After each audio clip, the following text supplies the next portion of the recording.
Hello, and welcome to my presentation on applying Marx's theories on class to George Orwell's novel Animal Farm. My name is Trenton Hightower, and thank you again for watching this presentation. Okay, so in this presentation, we will explore some of Karl Marx's ideas on class, on the conflict between the two classes, and we'll use those ideas to analyze how his thinking is reflected in parts of George Orwell's novel Animal Farm. So, throughout the course of this video, you'll see firstly this opening statement, which we're at right now. Then we'll start to go into the actual history and the ideas of Marx's theory of class. We'll then apply that thinking to George Orwell's book Animal Farm and kind of talk about how those ideas actually apply to topics in the text itself. We'll then have a closing and summary statement from myself, and then the references cited section.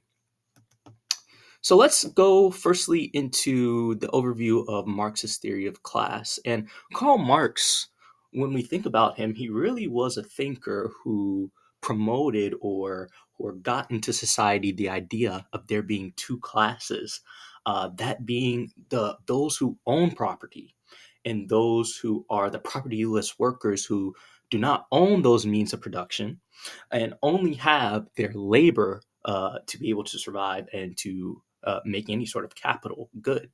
And why there is only why the society can be placed into classes, as Marx would say, is a result of how our capitalist political economy functions. In our capitalist society, the ultimate aim is the never ending process of profit making alone. So when you get in that type of society, it means that those who have no property and no control over the means of production, again, are reduced to selling their labor power just to get enough to survive. They cannot reap the benefits of owning the means of production like the property owners do. In this dynamic, Marx kind of describes the dynamic that's going on between the two classes and saying, thus, in this double respect, the worker becomes a slave of his object, first in that he receives work, and second as a physical subject. The extremity of this bondage is that only as a worker that he continues to maintain himself as a physical subject, and it's only as a physical subject that he is a worker. So it almost results in a system where if you are propertyless, you're dependent, you're reliant as a physical being upon being a worker, because you have no property or means of production to survive otherwise. So moving on, continuing. So again, with that knowledge, with the understanding of who controls the actual production in society, and knowing that our society is driven off of that capitalist and production of profit type of system, we can put society into those two classes, and we from now on will call the property owners the bourgeoisie, which are described by Marx as the owner of social production and the employers of wage labor. And that separates them from the proletariat, who from now on we will be describing as the propertyless workers. And we see that Marx says that the owners of this property class, the only thing that they have to share with the other class, proletariat, is their labor in the form of wages.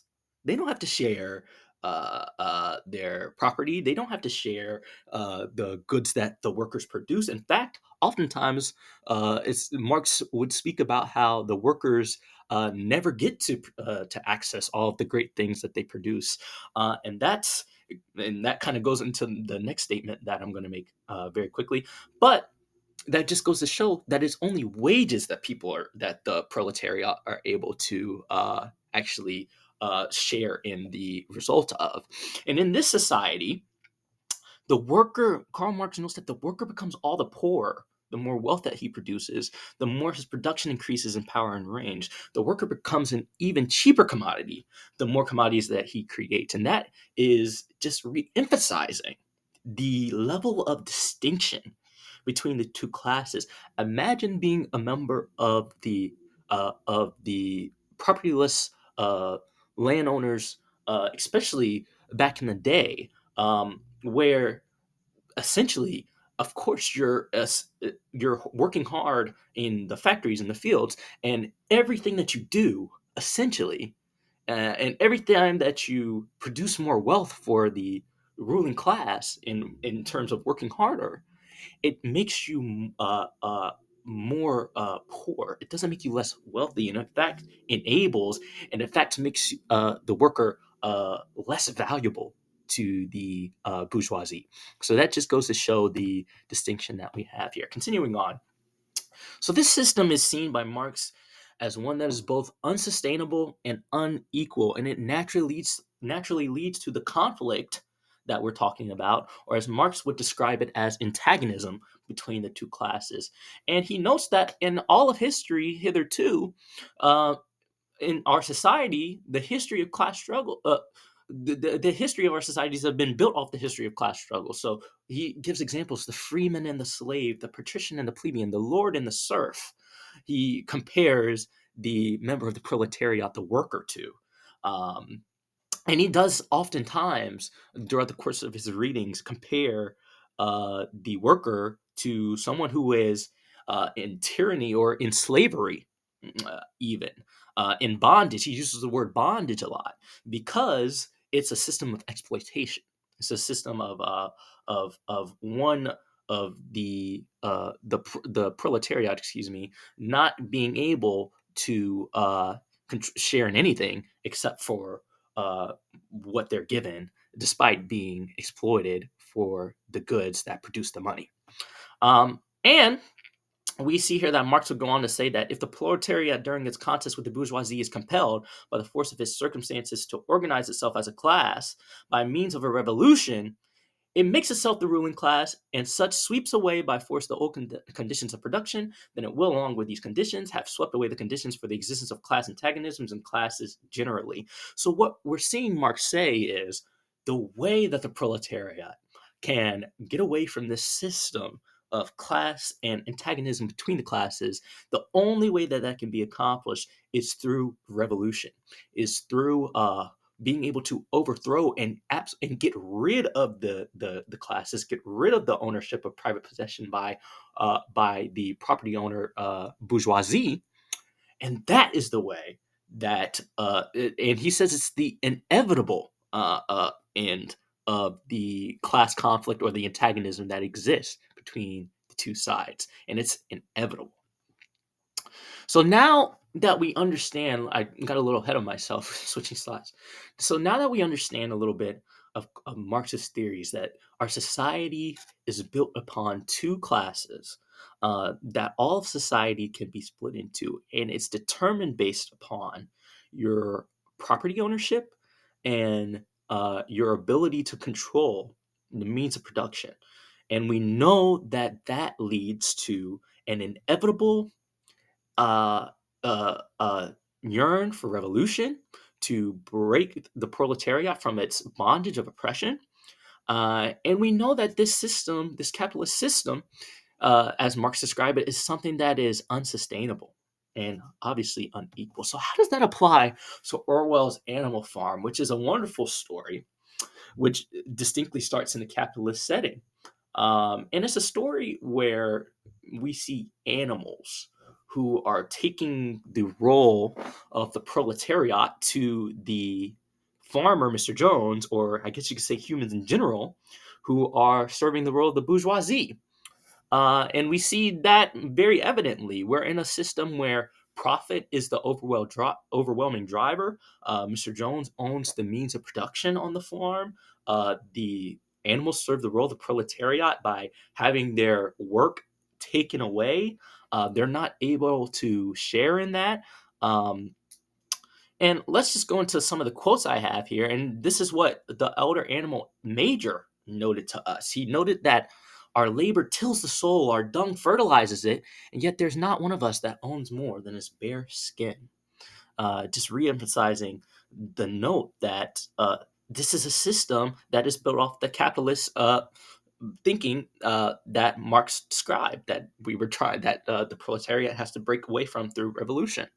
And he would go on to say that to say what exactly what I just say, that to remove themselves from the tyranny of human beings who control the farm and the benefits of their labor, and to receive the benefits of their labor. He would argue that animals have the capability to unite and cause a rebellion that removes man, and almost overnight. This is the promise that Major says, or the idea that he says, that almost overnight, if we overthrow humans, if we remove ourselves from this bondage of having our labor exploited, then almost overnight can become rich and free. Okay, so after this speech, he gives this big speech where he sets this whole thinking of we need to revolutionize, we need to get rid of the humans, we have the ability to control our labor, we have the ability to become rich and free overnight in a system with no class where all of us are equal and we all can control our destiny. And he says that the animals must work night and day for the overthrow of humans. So we see early in the story where we have the inklings of revolution in this capitalist society, almost similar to what Marx said. And we'll continue on here in applying Marx to Orwell's Animal Farm. The animals' initial attempts at solidarity are aligned with the ideas of Marx in removing class antagonism. So, almost immediately during and after the speech that we saw by the older animal major, we see animals show solidarity. And that's an important part of the proletariat. Marx talks about having solidarity, and that is where the workers' proletariat can draw the strength to revolutionize. Um, and they do that almost immediately through their things like the 2 feet bad, 4 feet good mantra. They take immediate democratic votes almost amongst themselves to make decisions. And one thing I noted about this when I was reading Marxist theory is that these early steps are almost akin or similar to what Marx would describe as the formation of a trade union, which are these organizations that happened before the revolt, before the revolution, that are making these provisions to prepare for that. So we see that the animals are making plans to revolutionize. We see that the animals are saying that after a revolution, that they can do this and that, and as Major said, can have the ability to control their own destiny and be as rich as they want to overnight. We see that even animals are starting to be trained about animalism. And they're starting to be giving customs similar to a trade union would do, taking votes and doing things like the Beast of England. They have chance. So I thought that was extremely interesting how Marx argued about the inevitable development of the proletariat and how that involves forming these trade unions that serve as precursors to the revolts, and how we see that also in this animal capitalist society. I thought that was quite interesting.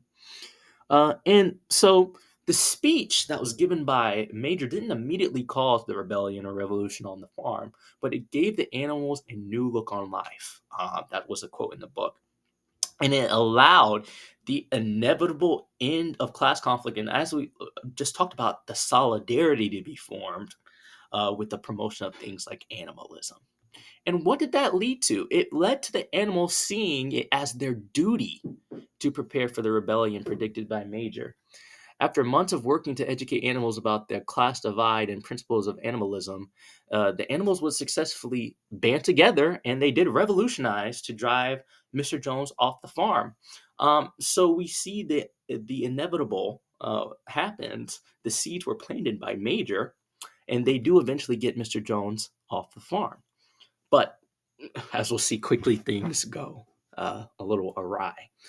Marx would say that the rebellion that happened, like we spoke about earlier, is the natural culmination of the antagonism between the barely surviving animals and their oppressor, who exploits all their labor.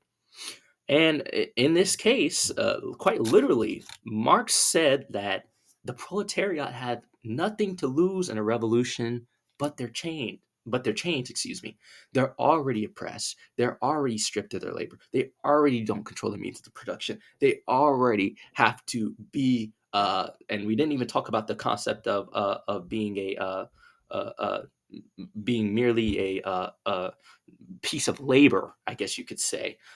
But when you're reduced to that, Marx would argue that you have nothing to lose but your chains. Um, and we saw in these initial first stages after the revolution, as the animals start voting amongst each other, and the animals start doubling out tasks, we see that it starts in the thinking of Marx's ideas. Marx said that in place of the old bourgeois society, with its classes and class antagonisms, we shall have an associate in which all the free development of each is in the condition for the free development of all. And so at the beginning of this, each animal is getting the hay that they need. They are putting in the amount of effort that's appropriate to their bodies. There's a pasture put in for those animals who aren't capable of working anymore. So we see that in the beginning, this idea of bourgeois free society with its classes and class antagonism removed is something that the animals seem to be in favor of. It seems to be something that they are moving towards, but it doesn't happen in practice. And that's because this revolutionized state that happened on the farm is quickly to be exposed, that everyone is not participating in it equally. And in particular, the pigs, obviously. Snowball and Napoleon are a group that showed themselves during the text not to be interested in wielding the same amount of political power as in the rest of the farm. And we know political power is very important to being a part of the proletariat and, being a part of the bourgeoisie and controlling the proletariat. And Marx will argue that the proletariat uses their political power to control the bourgeoisie. Um, and look at their actions in the book. In their early actions, they revealed themselves with the only animals on the farm with the ability to read. They assembled the seven commandments without asking anybody. They directed or supervised. They kept supervising the animals during these agricultural periods.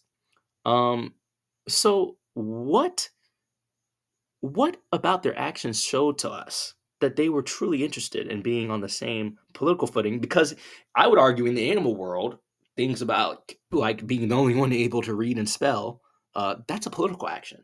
That sets you above everybody. So why were these pigs not interested in being on the same footing politically that Marx would say would contribute to their eventual rising to a position of bourgeoisie, which we'll get to in the next slide. Um, and there was 2 points that I thought were very interesting. First of all, I saw Marx made a point that there are certain people in revolution, particularly members of the lower middle class, the artisans, there are others that were mentioned, that they're not revolutionary. They're cautious. The only reason that they are doing what they're doing, that they're participating in revolution rather, is in view of their impending transfer to the proletariat. So did the pigs, my first question when I was reading the book, and I was reading obviously Marx's text, was did the pigs see themselves as on the chopping block? Did they hear the speech and realize I'm going to be one day chopped up like a horse or killed like put down like a whatever animal or cut for my bacon or what have you? Or did they make that realization and out of fear of their transfer to the proletariat, were they revolutionary in that sense and hiding away their political power? And also another quote that I thought was interesting that might have something to do with this is that political power is precisely the official expression of antagonism in civil society. So was this a situation where they were trying to protect their own impending transfer into the proletariat, or was it a little bit more nefarious and they already knew that they had a plan to use this political power post-revolution, and they knew that they were going to use it antagonistically? I think that's a little bit more interesting to think about. Uh, but those are the things that came to my mind when I was reading during the early actions of the pigs.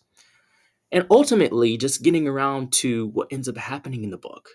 This revolution on the farm fails, and it's not because of any human return. It's because the farm becomes essentially a division of class again. Um, by this stage, the pigs, essentially Napoleon mainly, essentially take over the role of the bourgeoisie on the farm. Um, Marx would say this is evidenced in various ways. And what ends up happening is Napoleon ends up completely taking over the things like scheduling when everybody can do particular actions, taking distributing where grain goes. If people are growing grain, it gets taken for the pigs for their own alcohol.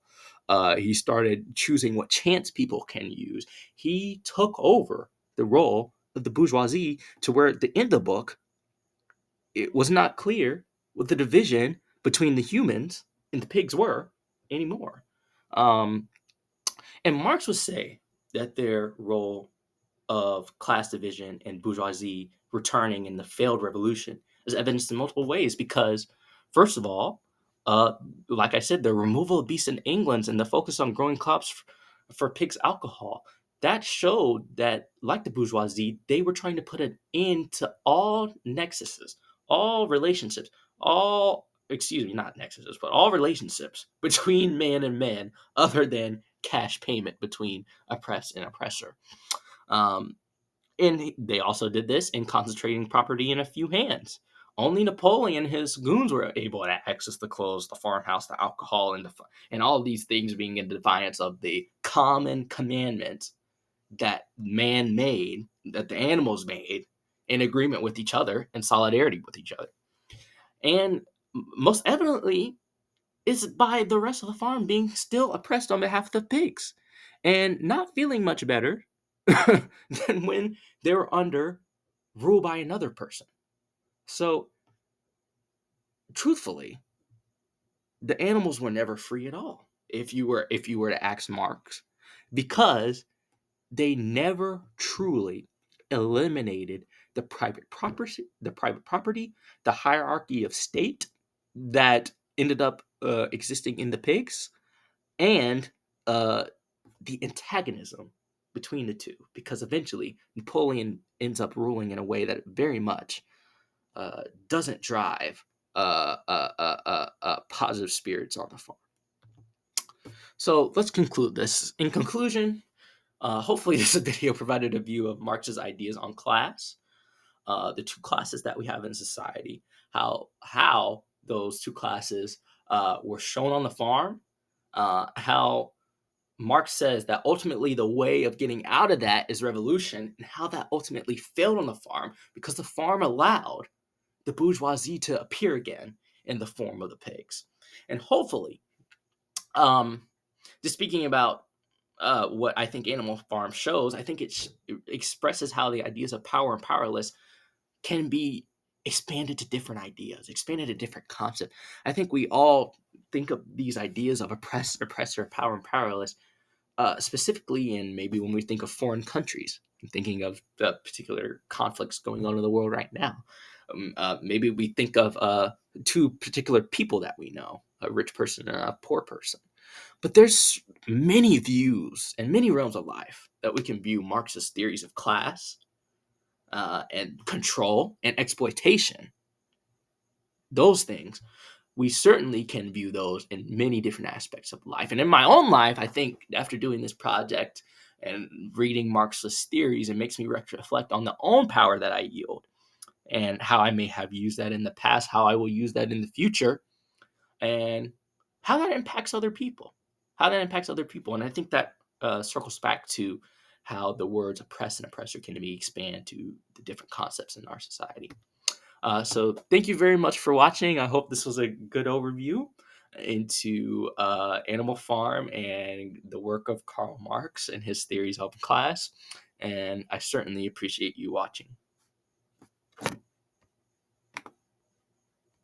Oh, wow, that was way long.